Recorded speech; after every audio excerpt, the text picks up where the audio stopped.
এই কাজটি কার আমলে হয়েছে? তারেক জিয়ার আমলে হয়েছে।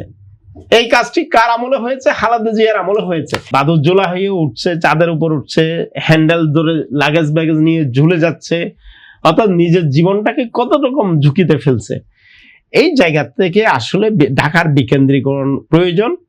আর একটা আমাদের সচিব মহোদয় যেটা বলেছেন, আমরা আসলে গণপরিবহনে কোন জায়গাতে আছি রাসেল ভাই? এখন যদি আপনারা বলি, আমাদের যে ঢাকা শহরে যে বাসগুলো আছে এগুলো কি আসলে গণপরিবহন বলা যায়? এগুলো কি গণপরিবহনের কোন সংজ্ঞায় পড়ে?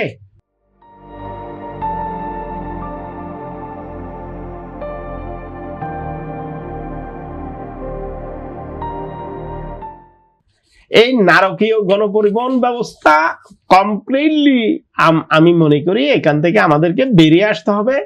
আমাদেরকে ডেডিকেটেড বাস লেনের কোনো বিকল্প নেই, যেটা বিআরটি বলা হয়, বাস র্যাপিড ট্রানজিট।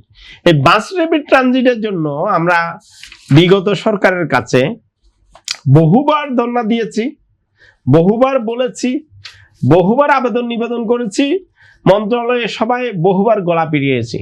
কিন্তু আমাদের যে এই যে দুর্বৃত্তায়ন মালিক চক্র, এই যে আমাদের প্রখ্যাত ওই সময় দেখেছিলেন যারা বিখ্যাত শ্রমিক নেতারা, তারা এটা হতে দেবে না।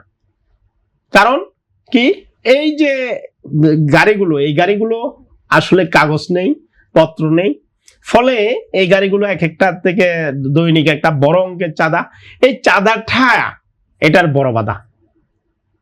এটা ছিল সবার জন্য একেবারে।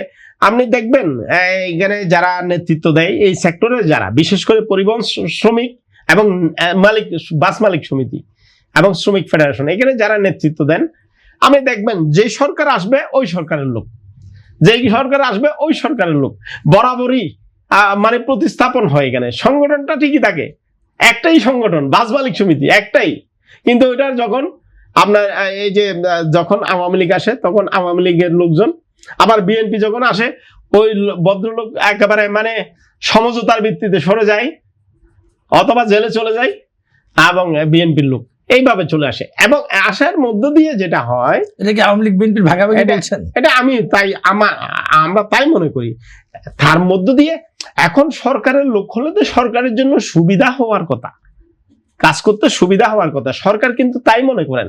কিন্তু তারা এই সরকারের এই যে জনস্বার্থ সমৃদ্ধ যে এই কাজটি করলেই জনগণ স্বস্তি পায়, শান্তি পায়, এতে সরকারের জনপ্রিয়তা বাড়ে এবং মানুষ কিন্তু মনে রাখবে এই কাজটি কার আমলে হয়েছে? তারেক জিয়ার আমলে হয়েছে।